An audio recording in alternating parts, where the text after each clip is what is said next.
สบายดีนี่นะจะมาสอนเรื่องการนำไส้ Excel ในการแต้มเส้นแสดงหรือว่ากราฟนะฮะหลายคนก็ฮู้แล้วนะแต่ว่าก็ยังหลายคนที่ยังบ่ทันเข้าใจแล้วก็ยังบ่ทันได้เรียนฮู้นะฮะ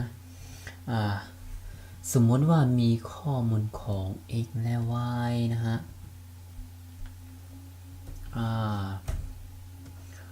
จะเอาค่า x เท่าไหร่วะ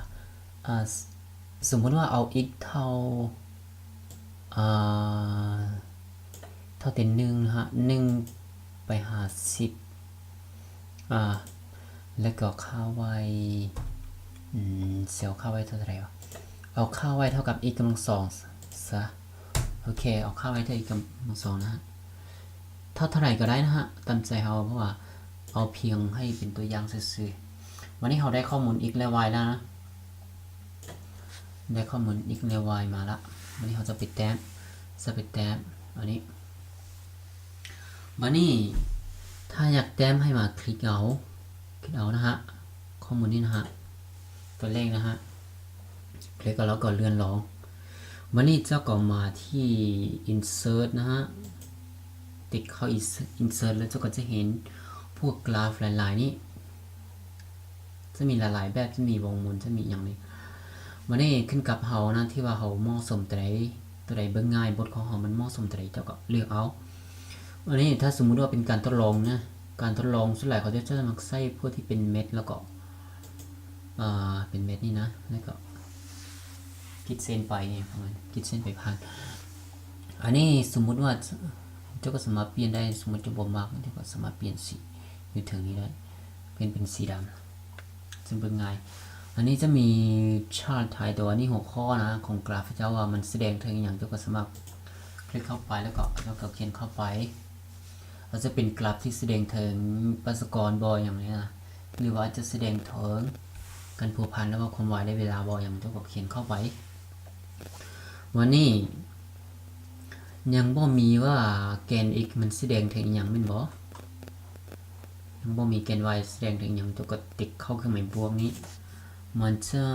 จะเห็นคำว่า exist title เจ้าก็ติ๊กเข้าไปแล้วก็จะมีอันนี้ขึ้นมาจะโผล่อันนี้ขึ้นมาเจ้าก็สามารถเข้าไปแล้วก็เขียนเข้าไปอาจจะเป็นคือเจ้าจะเขียนว่าแกนนอนเป็นเวลาบ่แกนตั้งจะเป็นความไวบ่อย่างก็ขึ้นกับเจ้าจะเขียนเข้าไปนะฮะถ้าเจ้าอยากเขียนอยากขีดเส้นไปผ่านอย่างเส้นโค้งไปผ่านแต่ละเม็ดบ่หรือว่าเส้นซื่อไปเส้นซื่อเฉลี่ยนะของแต่ละเม็ดเจ้าก็มาเนี่ยเจ้าก็มาติ๊กเอาเม็ดใดเม็ดนึงแล้วก็คลิกขวานะฮะแล้วก็มาเทรนไลน์อันนี้แล้วเจ้าก็จะเห็นเส้นซื่อนี้จะโผล่ขึ้นมานะฮะ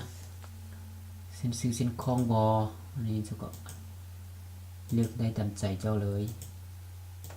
นี่นะฮะหลายแบบนะฮะอันนี้สมมติว่าเอาเป็นเส้นซื่อซะนะบัดนี้ยังบ่เห็นว่าอันนี้นะฮะยังบ่เห็นว่าเส้นแสดงนี่มันมี3%เท่าไหร่3%มุมนะ3%มุมเท่าไหร่แล้วก็มีเส้นซื่อจังใดอย่างนี้มีสมผลจังใดให้นะเจ้าก็มาเบิ่งทางพี่มันจะมีคำว่า display equation นะติดเข้าไปจะโชว์ให้เราเห็นจะโชว์ขึ้นมานะโชว์ขึ้นมาบัดนี้นี่นะถ้าสมมุติเจ้าอยากเปลี่ยนสมผลเจ้าให้เป็นเลขกำลังหมายถึงอยากเปลี่ยนคือ3%นี่มัน11แม่นบ่คือถ้าเจ้าอยากเขียนเป็นเลขกำลังนะเพราะว่าบางสมผลมันจะมีเลขง่ายๆแล้วเจ้าอยากเขียนเป็นเลขกำลัง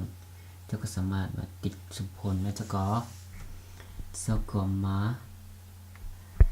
ติดเข้าสมผลแล้วเจ้าก็จะเห็นนี่นะฮะเจ้าก็มาติดตัวนี้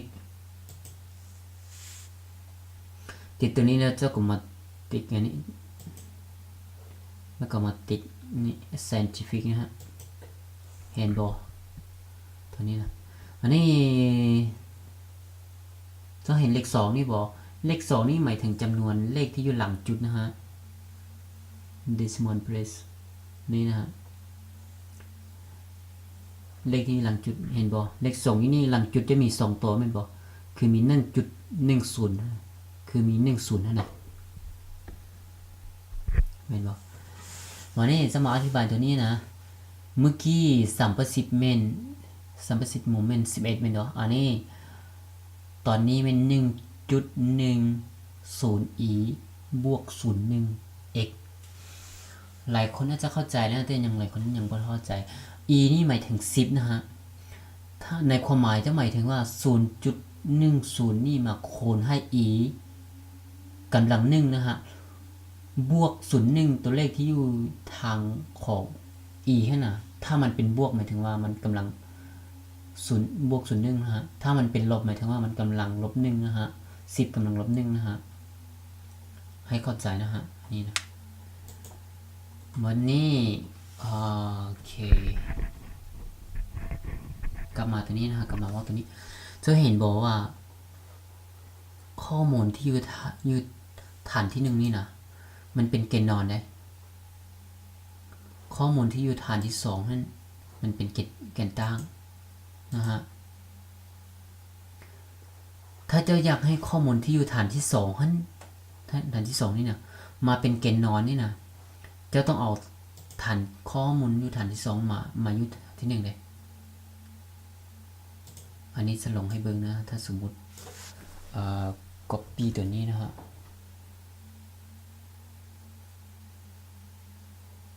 โอเค copy ตัวนี้ไปใส่ตัวนี้นะฮะบัดนี้สมมุติว่าจะเอากราฟใหม่นะฮะ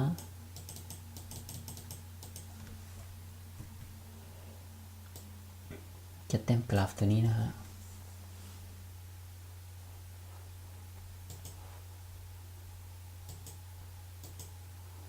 เห็นบ่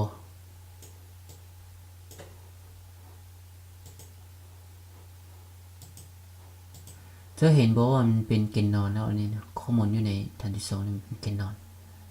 นี่จะเป็นคือหมายถึงว่าเจ้าอยากให้ถ้าเจ้าอยากให้ข้อมูลของเจ้านะมันเป็นเกณฑ์นอนเจ้าก็ต้องเอามาไว้อยู่นะเนี่ยตอนนี้มันเป็นเส้นเป็นโค้งเลยเป็นเม็ดโค้งอันนี้ก็ให้คนหู้นะวันนี้มีแต่สอนสันนี้นะถ้าว่าผู้ใดที่มีคำถามอย่างก็คอมเมนต์เข้ามานะแล้วก็ช่วย subscribe นะมีตัวนึงนะคือเจ้าสามารถเปลี่ยนสีพวกนี้ได้นะเจ้าสามารถเปลี่ยนสีนี้ได้คือกันแล้วเจ้าบ่มักเจ้าก็สามารถเปลี่ยนสีได้คือกันอันนี้นะฮะเจ้าก็สามารถเปลี่ยนสีแมทนี่ตามใจเจ้าคือกันถ้าอยาก copy ไปแพสใส่ Word เจ้าก็ copy ทั้งกล้องเลยให้แหละก็ copy ก็ติดเข้าแล้วก็มัน Ctrl C แล้วก็ไปแพสใส่เลยนะฮะง่ายๆนะวันนี้มีแต่ซ้ำนี้นะช่วยกดติดตามแล้วก็ subscribe ให้นะโอเค